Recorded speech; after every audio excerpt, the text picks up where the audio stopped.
Have you ever thought about how some people can become incredibly wealthy while others struggle to make ends meet? Does it make you wonder if there's some sort of secret formula to becoming rich that you're missing out on? Well, in this video, I will share 10 things that rich people do that poor people don't, which often makes the difference between financial success and financial distress. Number 1. The rich believe in the law of income. The rich believe that they will be paid in direct proportion to the value that they deliver to the marketplace. In other words, if they are integral in forming a product that nearly everyone in the world wants or needs, then they should be compensated accordingly.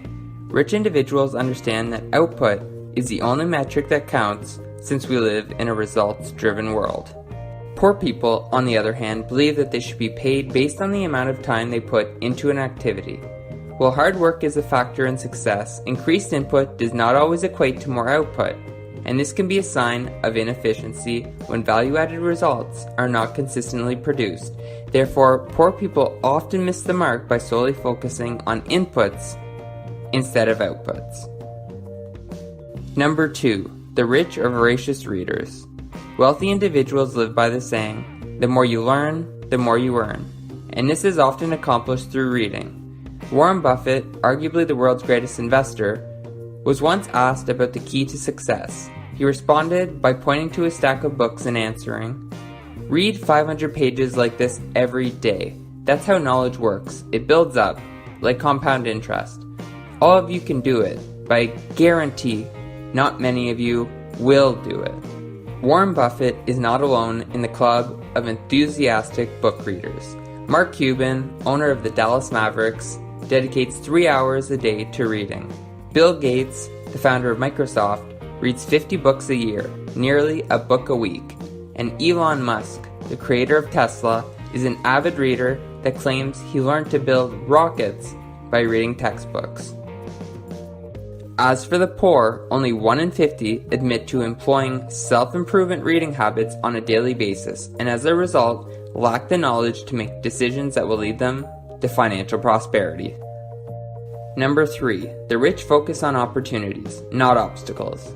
There was once a shoe salesman that found himself in a faraway country trying to sell shoes to the natives. The only problem was, no one there wore shoes, and the sale was often quite difficult.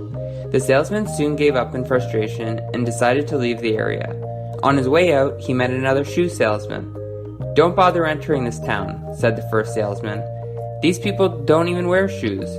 The eyes of the second salesman grew wide. "No one has shoes? Then I could sell a pair to everyone in town. How fortunate we are to stumble upon an untapped market." You see, it's all a matter of perspective. The poor often see obstacles and quickly give up, while the rich see opportunities and enter arenas that many wouldn't dream of. Number 4. The rich associate with positive, successful people. It's been said that you are the average of the 5 people you spend the most time with, and rich people know that your social circle drives your success. This is why individuals spend time with others who enjoy talking about success, opportunities, and the positive things in life.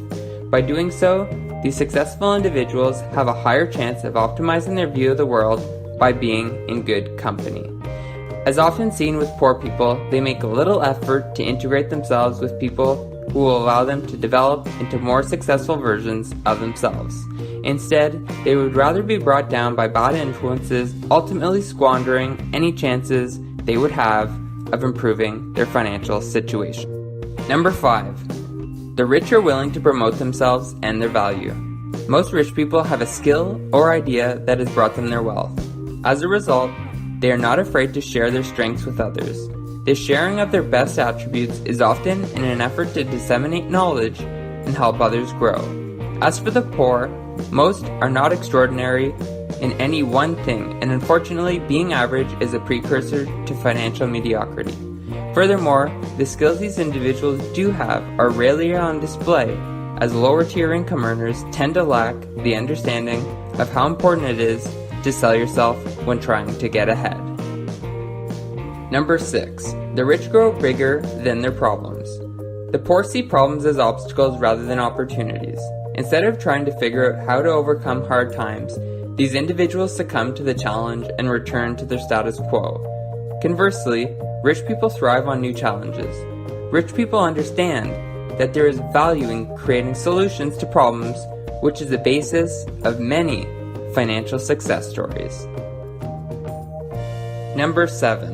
The rich think both. The poor think either or. Economists came up with the term opportunity cost long ago. Put simply, this means that if you choose one thing, you are ultimately forgoing something else.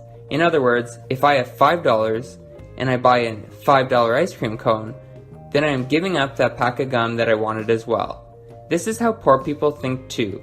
They have a set amount of money and they think that they can spend it on either one thing or another, but not both. It sounds logical, doesn't it? But the rich focus on how they can get both. Following along the same lines as the example above, let's give a rich person $5. They too want both ice cream and a $5 pack of gum, but instead of thinking either or, they decide to go for both. To do this, the rich mindset would not buy the ice cream or the gum initially, but might instead buy a 24 pack of water for $5. They walk down the road a ways, sell each bottle of water to passerbyers for 50 cents and earn a total of $12. Now they can enjoy their ice cream, gum, and still have $2 left to spare. The rich have a both mentality, not either or. Number 8. The rich focus on net worth, not working income. Poor people often talk in terms of hourly pay, whereas wealthy people know that an hourly income is not nearly as important as someone's net worth. One can earn quite a lot of money per hour, but if they don't know how to keep it, then they will still be broke in the end. The rich person knows that a large net worth will net many opportunities and will create more wealth in the future. Number 9. The rich are dollar smart. There's a saying that goes, penny smart, dollar stupid, and this phrase is practiced by many poor people. This phrase basically means that some individuals are very particular about how they spend small amounts of money, like when buying a cup of coffee, but do not make wise decisions with larger sums of cash, like investing in self-improvement and education. Rich individuals leverage both strategies by making disciplined penny decisions while investing the large amounts of funds into conferences, paid mentorship, and other activities that will foster continual improvement and financial success. Number 10. The rich network and volunteer regularly. The rich understand the value in building connections. Whether it is making friends or finding potential clients, meeting new people only has upside, and this is often facilitated through community involvement activities. Almost 3/4 of wealthy people network and volunteer a minimum of 5 hours a month. Among those struggling financially, only 1 in 10 does this, causing them to miss out on new connections and, as importantly, many new opportunities for financial prosperity. In conclusion, these 10 things are just some of the factors that set the rich and the poor apart, and by employing the rich person habits previously outlined, you will be much better equipped to become wealthy yourself. Thanks for watching. If you enjoyed this video, please hit the like button and subscribe for more informative content.